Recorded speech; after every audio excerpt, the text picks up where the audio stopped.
जय जोहार। छत्तीसगढ़ी प्रमुख प्रादेशिक समाचार के संग मैं धर्मेंद्र दुबे।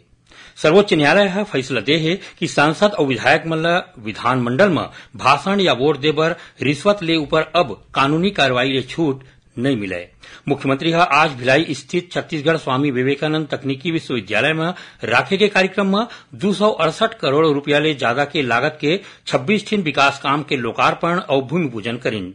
श्री रामलला दर्शन योजना में काली 5 मार्च के राजधानी रायपुर ले एक ठिन विशेष रेलगाड़ी अयोध्या बर निकलही। मुख्यमंत्री विष्णुदेव साय ह ए ट्रेन ल हरा झंडी दिखा के रवाना करही।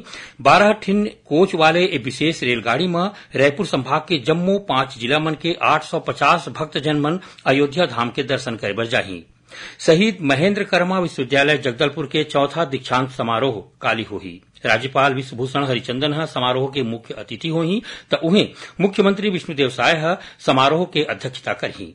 भारतीय जनता पार्टी के प्रदेश इकाई के जम्मू 7 मोर्चा के आज रायपुर स्थित प्रदेश भाजपा कार्यालय में संयुक्त बैठक हुई। बिलासपुर जिला पंचायत के अध्यक्ष अरुण सिंह चौहान आज भाजपा में शामिल हो गए। रायपुर के प्रदेश भाजपा कार्यालय में मुख्यमंत्री ओमन ला पार्टी के सदस्यता दिवाई। आकाशवाणी केंद्र रायपुर के प्रादेशिक समाचार एकांश डहार ले भारत विकास डायरी कार्यक्रम में आज बिलासपुर संसदीय क्षेत्र के बारे में जानवा दे जाही। एकर प्रसारण रतिहा 8 बजे ले करे जाही। जिला छत्तीसगढ़ स्थित आकाशवाणी के जम्मू केंद्र प्रसारित करही। राजधानी रायपुर में काली ले 2 दिन के छत्तीसगढ़ क्लाइमेट चेंज जलवायु परिवर्तन कॉन्क्लेव के आयोजन करे जाही। एक कॉन्क्लेव में 15 राज्य के प्रतिनिधि मन शामिल होही।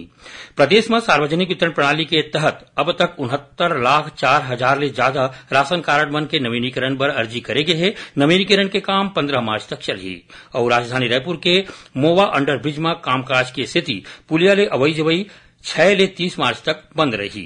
ये रही सब तक के प्रमुख प्रादेशिक समाचार। जय जोहार।